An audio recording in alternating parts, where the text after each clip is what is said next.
Hi, YouTubers. Something important, so something kind of damn important. So, I'm in the garage again, smoking nice big ass cigars, the big ass cigar for life. The house of keeping, smoking this Romeo Julieta cigar, nice big ass cigar, as in the big ass cigar for life.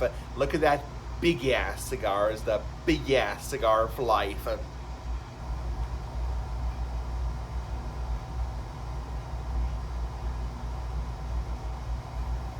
Anyway, so I'm in the garage just on a nice sunny day here in Massachusetts.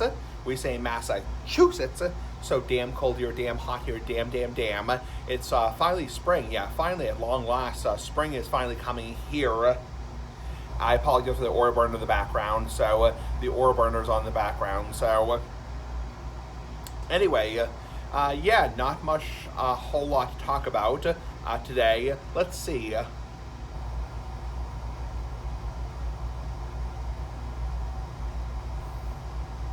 So, I slept until about 9:30 again. Let's see, woke up, I did my routines. I had breakfast. I had waffles again for breakfast, gluten-free waffles. A lot of people ask me, like, hey, Smoky Assy, like, how is the gluten-free food? Like, how does it compare? Sorry, my nose is itchy. How does it compare, to, like, regular food? And the best way to describe it is gluten-free food or gluten-sensitive food, depending on your definition, is different. It's different than like gluten-free bread or gluten-free bagels or gluten-free whatever, what have you. It's different than like a regular whole wheat bun. So, for example,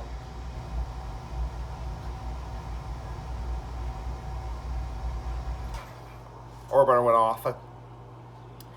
So, for example, when you go to McDonald's or Burger King or Wendy's and you have your traditional double quarter pounder of cheese, your traditional double, Big Mac, your traditional Whopper, your traditional single, double, classic, triple, the taste of the bread is different. So a lot of people say, like, hey, Smoky Assy, like, what is gluten-free hamburger rolls? Like, what the hell does it taste like? And what the hell it tastes like, the best way I can describe it is slightly more drier and slightly more crumbly and also more, a little bit more tougher. So there's a very typical certain taste, a distinct taste to, for example, like your traditional McDonald's cheeseburger. I use McDonald's as an example, not because I'm doing fat people hate whatever, but because I just use that as an example because everybody knows what a traditional McDonald's hamburger bun tastes like. Unless you're somebody who's a total health freak.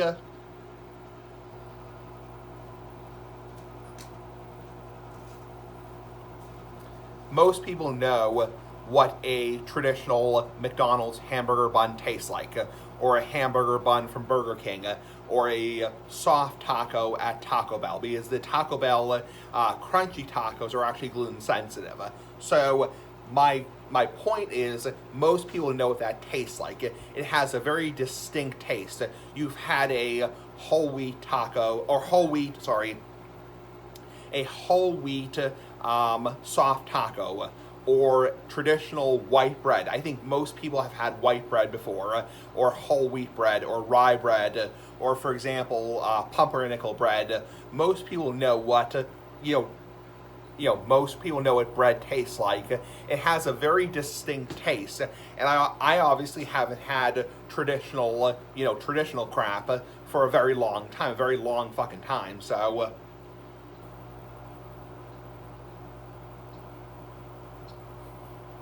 So, there's a certain taste to foods that have gluten. For example, your traditional pizza. Most people know what pizza tastes like. Nice big ass pizza like the big ass cigar. Most people know what your traditional hamburger bun, bread, pasta, most people know what it tastes like. I apologize for the glare in the camera. Sorry, the sun's just shining. I also do apologize for some noise in the background. Some kids are playing over there. So anyway, yeah, some kids are playing in the yard next to me or whatever. So anyway, but yeah, essentially most people know what pasta or bread or brownies or chocolate cake tastes like. Yeah, it's like, most people know what that tastes like. It has a very distinct taste. And gluten-free stuff or gluten-sensitive stuff, depending on your source,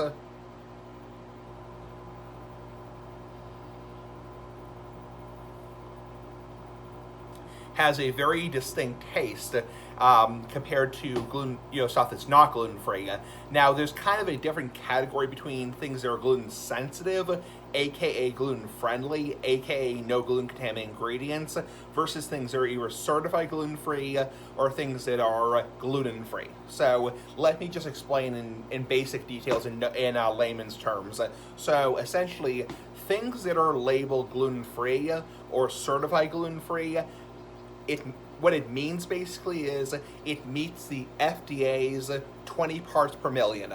20 parts per million is considered safe for people with celiac disease and people with severe gluten allergy and severe intolerance. The best way to describe 20 parts per million is you have a jar of marbles and you have 1,000,000 marbles and you have 20 special red marbles or blue marbles. That's 20 parts per million. So 20 parts per million of gluten is not a lot of gluten. So for example, if you were to take a few crumbs like off a cutting board, that would be more gluten than 20 parts per million.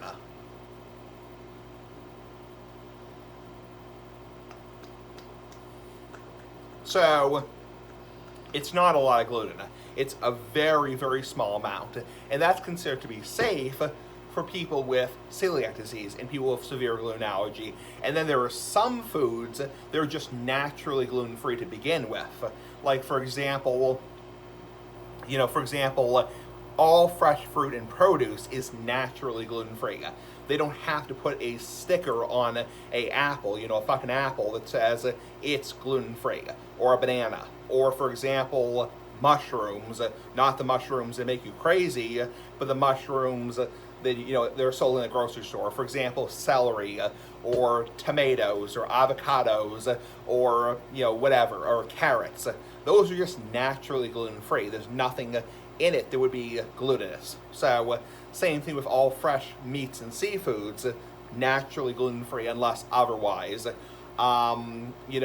Most alcohol is naturally gluten-free to begin with. I can't glorify it in any way, shape, or form, but most alcohol is, with the exception of beer, the big exception of beer, is naturally gluten-free to begin with.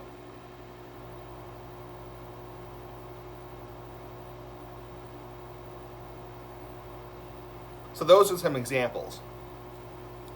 And things that are, it's getting really smoky in here.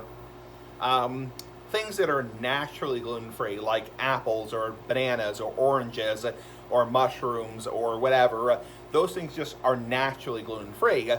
Or like, for example, even like a water fountain, like, if you were to go to your school and you would drink out of your water fountain, of course the water's going to be gluten-free. Water's always gluten-free. So they're not going to put a sign on the water fountain that says, gluten-free water. It's like, because water is naturally gluten-free. I mean, any, average person knows that. It's like, so then there are things that are called, gluten-free, certified gluten-free, which means it meets a certain criteria. So certified gluten-free foods basically means not only does it meet the 20 parts per million standard, also the company has volunteered to let the FDA inspect their facilities for evidence of cross-contamination. Because that's a big thing with gluten, is what's called cross-contamination.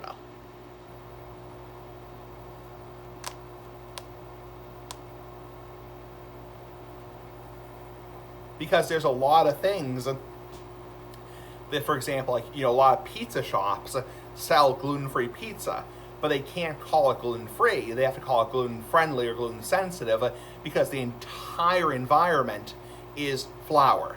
Everything in their environment is flour. Flour this, crumbs here, and that's why they call it gluten sensitive or gluten friendly pizza. For example, you know, I get I get a burger every week at a place near where I live, and yeah, they have gluten-free buns, and yeah, the hamburger is gluten-free, but they have to label it as what's called gluten sensitive or gluten friendly, as opposed to gluten free, because they can't guarantee you that there's no cross contamination, because because they also prepare, basically, to put things in simple terms,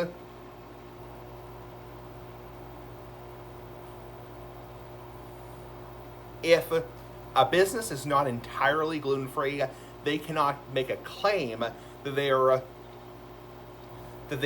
food is allergen free, because there could be what's called cross contamination.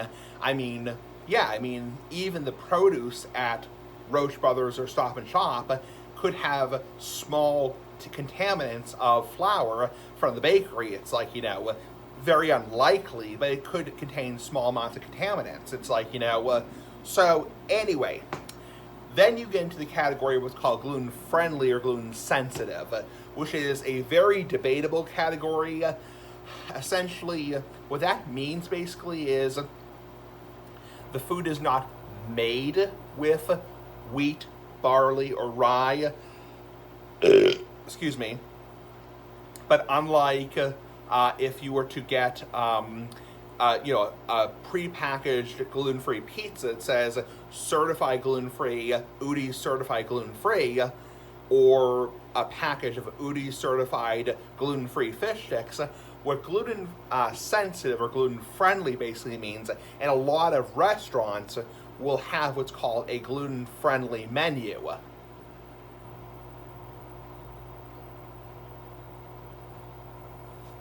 Which basically means, yeah, the food is not made with gluten. It's not a whole wheat or a pumpernickel bread. However, it's prepared in a common kitchen area. Like Taco Bell, for example, they make a statement, a legal disclaimer that was probably written by their corporate attorney, their corporate lawyer, that says, essentially it says, we do not recommend our products for people with celiac disease, period, or run one off. And people with gluten sensitivity should exercise caution. Taco Bell staff, Taco Bell employees are not associates, are not responsible in any way, shape, or form for any reaction you have to our food, whether you have a stomach ache or whether you leave in a body bag. We are not responsible for any way, shape, or form. So they didn't actually literally say that, but you get the freaking point. So that's essentially what that means. So whether you have a mild reaction, a moderate reaction, or a life-threatening reaction, no restaurant can guarantee you it's entirely gluten-free unless the entire environment is allergen-free. It's like, they just can't.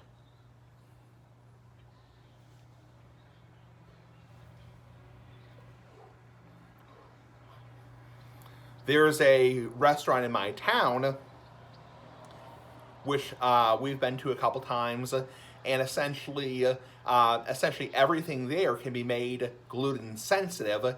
You can get gluten sensitive fish and chips, gluten sensitive burgers, gluten friendly meatloaf, all that crap. However, again, they can't guarantee you that there isn't a few crumbs here, a few crumbs there, because they also prepare food that's not gluten friendly or not gluten free. So to sum it all up, that's kind of the difference. So that's why a lot of places, if you come in and you say, well, I have an allergy, they're going to ask you, like, okay, is this like celiac? Is this like a intolerance? Is this like a preference? Because they want to know, like, how seriously should they take it? It's like, I went out to dinner with a family a couple years ago, and I told the waiter or the waitress, I told her I have a gluten allergy. And like, oh no, actually it was a waiter. Sorry, it was a man. Sorry, I guess it was a couple years ago. Sorry.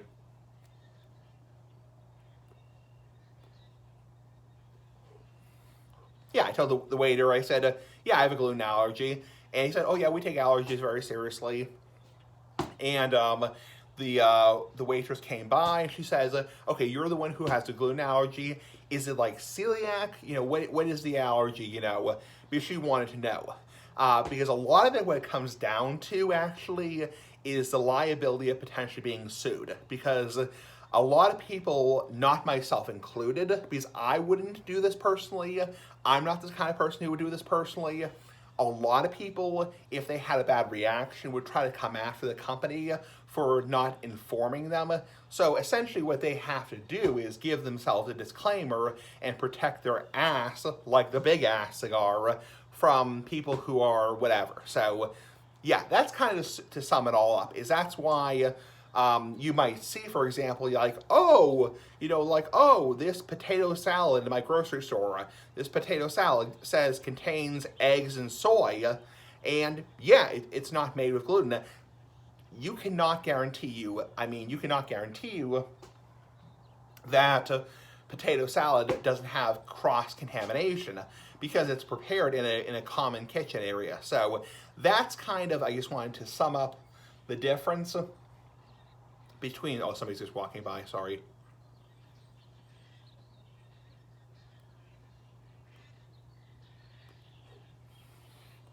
So yeah, that's kind of the difference between things that are gluten-free versus things that are gluten-sensitive. And not everybody entirely understands the difference. I didn't understand the difference when I first went gluten-free 5 years ago. I had no clue, like, what the hell I was, like, what the fuck I was supposed to do. It's like, So, yeah, there's a big, and there's also a debate in terms of, like, how effective, like, okay, if something is prepared in a non-gluten-free environment, how much cross-contamination is there? And there's been a lot of studies, like, for example, some studies suggest that some people who are celiac can safely consume a very, very, very small amount per day and not have a reaction. Other studies show people who are celiac cannot consume any gluten whatsoever, no matter what. There's been a lot of studies.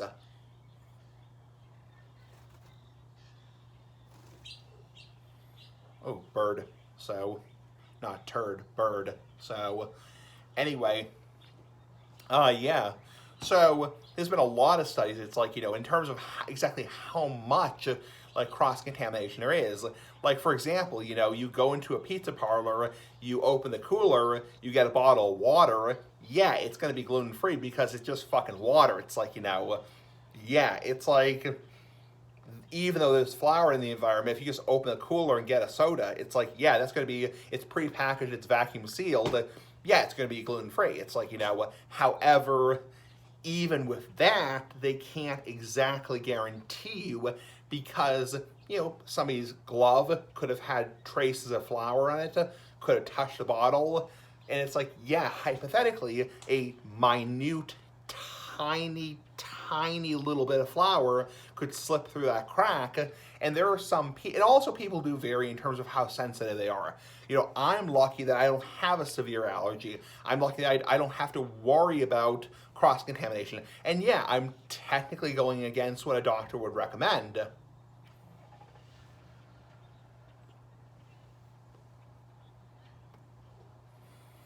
By every week,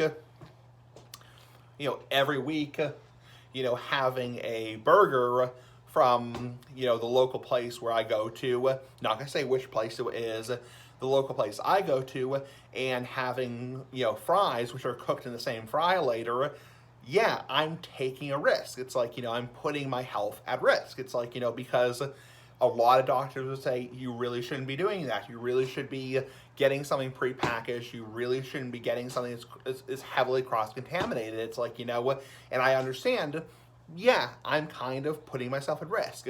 And that's why once a year, I explicitly request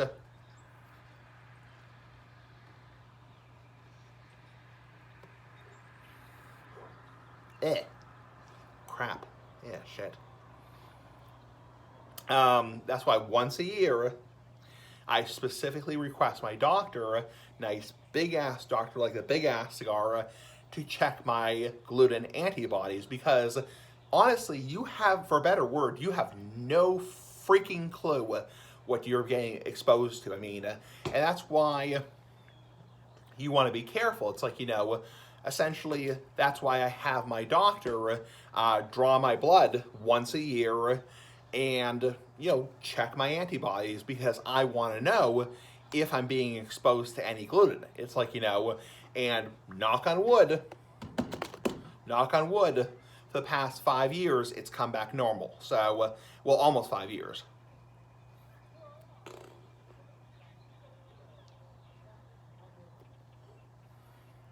People just walking by. So, yes, people just walking by. Yeah, so that's kind of to sum it all up.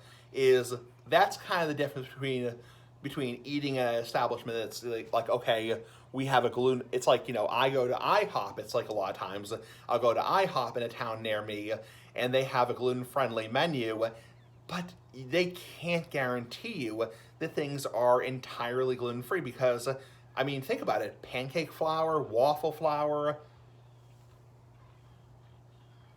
waffle flour, they can't guarantee it to be gluten-free.